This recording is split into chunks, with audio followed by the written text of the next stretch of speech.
ମାଳତୀପୁର ବୋଲି ଗୋଟିଏ ଗ୍ରାମ ଥିଲା। ସେ ଗାଁରେ ରାକେଶର ପରିବାର, ତାର ସ୍ତ୍ରୀ ଆଉ ତା ଝିଅ ରହୁଥିଲେ।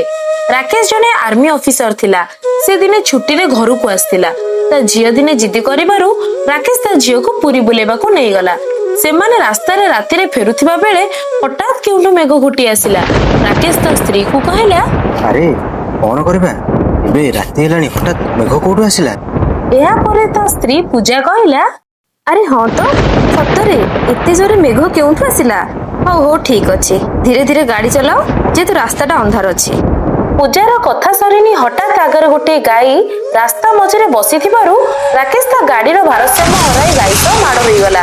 ଯାହାଦ୍ୱାରା ପଛରେ କାର ଗୋଟିଏ ଆସୁଥିବାରୁ ସେମାନେ ସେ କାର ସହ ମାଡ ହୋଇ ଗଳି ପଡିଲେ।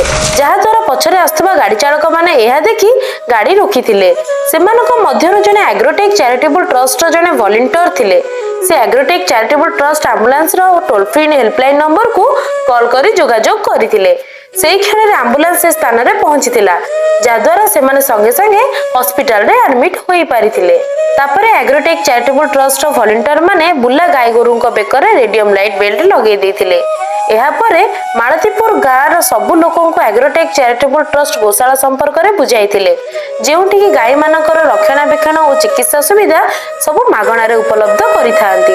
ଏମିତି ଆପଣମାନଙ୍କୁ ବି ଆଗ୍ରୋଟେକ୍ ଚାରିଟେବଲ ଟ୍ରଷ୍ଟର ଟୋଲ୍ ଫ୍ରି ନମ୍ବର 180012181331 ଦ୍ୱାରା ବିଭିନ୍ନ ପ୍ରକାରର ସହାୟତା ସୁବିଧା ସହଜରେ ମିଳିପାରିବ। ଧନ୍ୟବାଦ।